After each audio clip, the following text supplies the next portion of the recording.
H.P. Lovecraft. Dagon. Escribo esto bajo una considerable tensión mental, ya que al caer la noche mi existencia tocará a su fin. Sin un céntimo, y agotada la provisión de droga, que es lo único que me hace soportable la vida, no podré aguantar mucho más esta tortura y me arrojaré por la ventana de esta buhardilla a la mísera calle de abajo. Que mi adicción a la morfina no les lleve a considerarme un débil o un degenerado. Cuando hayan leído estas páginas apresuradamente garabateadas, podrán comprender, aunque no completamente, por qué debo olvidar o morir. Fue en una de las zonas más abiertas y desoladas del Gran Pacífico donde el buque del que yo era sobrecargo fue alcanzado por el cazador de barcos alemán. Entonces la Gran Guerra se hallaba en sus comienzos y las fuerzas oceánicas del Uno aún no habían llegado a su posterior decadencia. Así que nuestra nave fue presa según las convenciones, y su tripulación tratada con el respeto y consideración debida a prisioneros de guerra. De hecho, la disciplina de nuestros captares era tan relajada que 5 días más tarde logré huir en un botecillo con agua y provisiones para bastante tiempo. Cuando finalmente me encontré con las amarras cortadas y libre, tenía muy poca idea de mi posición. No siendo navegante avesado, tan solo podía suponer vagamente, por el sol y las estrellas, que me encontraba al sur del Ecuador. Desconocía mi longitud, y no había a la vista ni islas ni costas. El tiempo permanecía bonancible y durante un número indeterminado de días navegué sin rumbo bajo el sol abrasador, esperando el paso de un barco o la arribada a las playas de alguna tierra habitable. Pero ni barcos ni tierra hacían su aparición, y yo comencé a desesperar en mi soledad, en medio de aquella oscilante inmensidad de azul ilimitado. El cambio tuvo lugar mientras dormía. Jamás conocí los detalles, ya que mi sueño, aunque problemático y repleto de visiones, fue ininterrumpido. Cuando desperté, lo hice para encontrarme medio hundido en una cenagosa extensión de infernal fango negro que me rodeaba en monótonas ondulaciones hasta tan lejos como llegaba la vista, y en el que mi bote se encontraba embarrancado a cierta distancia. Aunque podría suponerse que mi primera sensación ante esa prodigiosa e inesperada transformación del paisaje fuese la del asombro, en realidad me encontraba más espantado que perplejo, ya que había en la atmósfera y en el suelo putrefacto una cualidad siniestra que me helaba hasta la médula. La zona era un pudridero de cadáveres de peces descompuestos, así como de otras cosas menos descriptibles que pude ver insinuándose entre el asqueroso légamo de aquella interminable llanura. Quizás no debiera intentar el transcribir con simples palabras la indecible abominación que parecía asentarse en el absoluto silencio y la estéril inmensidad. No había nada al alcance del oído, ni de la vista, excepto una inmensidad de negro limo. Y, sin embargo, la absoluta quietud y la monotonía del paisaje me agobiaban con un terror nauseabundo. El sol llameaba en un cielo que me pareció casi negro en su cruel ausencia de nubes, como reflejando las ciénagas de tinta que había bajo mis pies.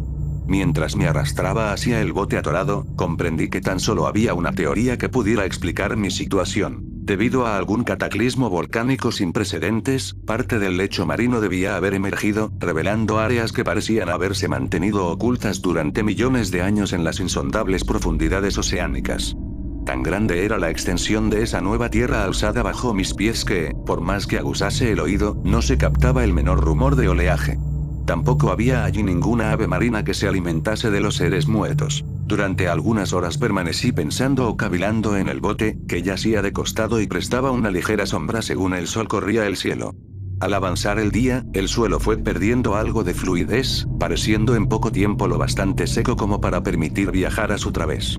Esa noche dormí, aunque poco, y al día siguiente preparé un paquete con comida y agua, necesario para una marcha en busca del mar desaparecido, así como de un posible rescate. A la tercera mañana descubrí que el suelo se encontraba lo bastante seco como para caminar con facilidad.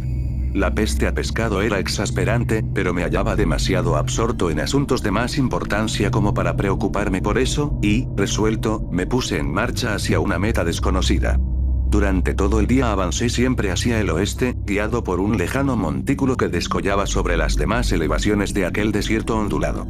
Acampé aquella noche, y al día siguiente aún estaba en camino hacia el montículo, aunque parecía apenas más próximo que cuando le había avistado por primera vez.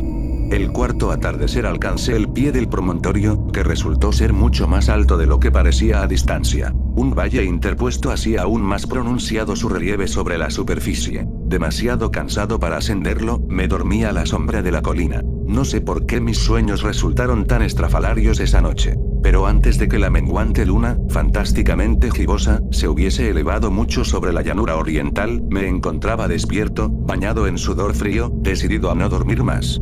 Las visiones habidas resultaban demasiado como para atreverse a arrostrarlas de nuevo.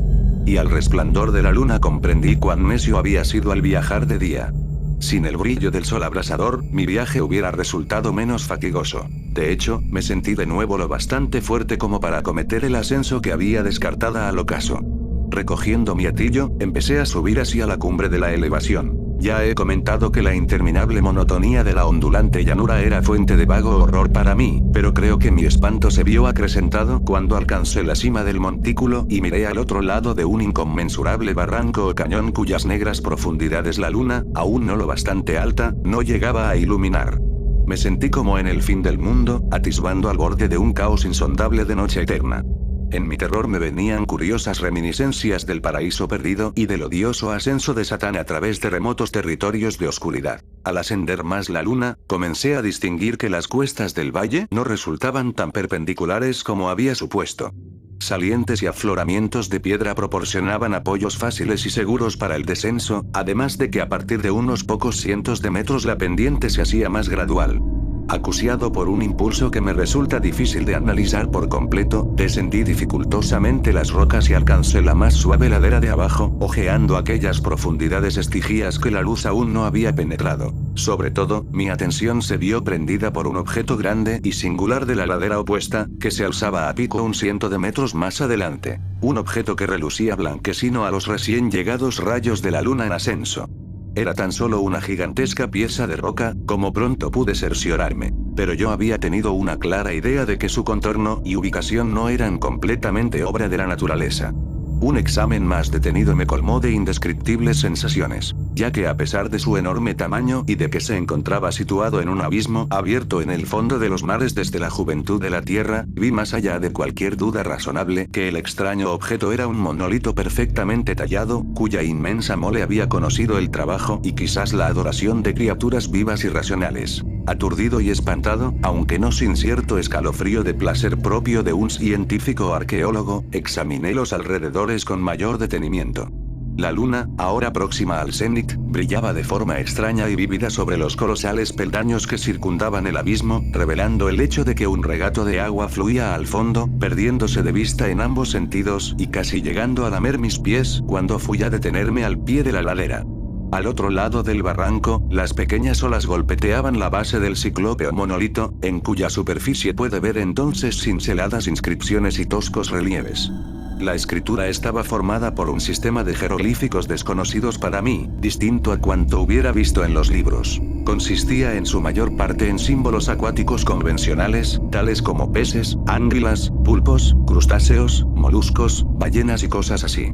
Algunos caracteres, obviamente, representaban seres marinos desconocidos para el mundo moderno, pero cuyos cuerpos en descomposición yo había observado en la llanura surgida del océano. De entre todo, no obstante, fueron los relieves pictóricos los que más me subyugaron. Visibles con claridad al otro lado del agua interpuesta, gracias a su enorme tamaño, formaban un cúmulo de bajorrelieves cuyos motivos hubieran podido despertar la envidia de un doré. Creo que podría suponerse que aquellos seres representaban hombres, o al menos, cierta clase de hombres. Aunque se mostraba a las criaturas retosando como peces en las aguas de alguna gruta marina, o rindiendo pleitesía en algún santuario monolítico, al parecer también sumergido. No osaré entrar en detalles acerca de sus formas y rostros, ya que el siempre recuerdo me provoca vértigos. Grotescos más allá de la imaginación de un Poeumbolver, resultaban en líneas generales condenadamente humanos, a pesar de sus manos y pies palmeados, labios espantosamente gruesos y fofos, vidriosos ojos saltones, así como otros rasgos aún menos agradables de recordar. Cosa bastante curiosa, parecían cincelados sin guardar proporción con su escenario oceánico, ya que una de las criaturas era representada en el acto de matar a una ballena retratada como apenas un poco más grande. Reparé, como digo, en su deformidad y extraña estatura, pero enseguida decidí que se trataba sencillamente de los imaginarios dioses de alguna primitiva tribu de pescadores o marineros. Una tribu cuyo último descendiente había muerto antes de que naciera el primer antepasado del hombre de Pildo I, el del Neandertal. Espantado por este inesperado vistazo a un pasado más allá de la imaginación del más aventurado de los antropólogos, estuve meditando mientras la luna vertía extraños reflejos en el silencioso canal que había ante mí. Entonces, bruscamente, lo vi. Con tan solo un ligero chapoteo indicando su llegada a la superficie, el ser apareció sobre las oscuras aguas. Inmenso, semejante a un polifemo, espantoso, se lanzó como un tremendo monstruo de pesadilla hacia el monolito, al que rodeó con sus gigantescos brazos escamosos al tiempo que abatía su monstruosa cabeza para prorrumpir en algunos sonidos pausados. Creo que enloquecí entonces. De mi frenético remonte de la ladera y el risco, así como de mi delirante regreso al bote embarrancado, poco es lo que recuerdo. Creo que canté durante largo trecho, y que reía de forma extraña cuando ya no fui capaz de seguir cantando. Guardo confusos recuerdos de una gran tormenta desencadenada algún tiempo después de llegar al bote, y de alguna manera sé que oí retumbar de truenos, así como otros sonidos que la naturaleza profiere tan solo en sus más desbocados momentos. Cuando volví de entre las sombras, me hallaba en un hospital de San Francisco, llevado allí por el capitán del barco norteamericano que había recogido mi bote en mitad del océano. Había hablado mucho durante mi delirio, pero descubrí que habían prestado escasa atención a mis palabras. Mis salvadores nada sabían de tierras afloradas en el Pacífico, y no vi la necesidad de insistir sobre cosas que sabían o creerían. En cierta ocasión acudí a un famoso etnólogo y lo entretuve con curiosas preguntas acerca de la vieja leyenda filistea de Dagón, el dios pez. Pero advirtiendo enseguida que era irremisiblemente convencional, desistí de mi interrogatorio. Es durante la noche, sobre todo, cuando la luna es gibosa y menguante, cuando veo al ser. Probé la morfina, pero la droga ha resultado ser tan solo una solución pasajera y me ha atrapado entre sus garras como esclavo sin esperanza de remisión. Así que voy a acabar con todo, habiendo escrito una relación completa para el conocimiento o la engreída diversión de mis semejantes. A menudo me pregunto si no habrá sido todo una fantasía, un simple monstruo de la fiebre sufrida mientras yacía preso de la insolación y enloquecido en el bote descubierto, tras mi huida del buque de guerra alemán. Eso me digo, pero siempre me viene una espantosa y vívida imagen a modo de respuesta. No puedo pensar en el profundo mar sin estremecerme ante los indescriptibles seres que puede que en este mismo instante estén reptando y removiéndose en sus fondos cenagosos, adorando arcaicos ídolos de piedra y tallando sus propias y detestables imágenes en obeliscos submarinos de resumante granito. Sueño con el día en que puedan emerger entre el oleaje y sumergir entre sus garras a los restos de una humanidad débil y agotada por la guerra, el día en que la tierra se hunda y el oscuro lecho marino se alce entre el pandemonium universal. El fin está próximo. Escucho un ruido en la puerta, como si un cuerpo inmenso y resbaladizo se debatiera contra ella. No dará conmigo. Dios, esa mano. La ventana. La ventana.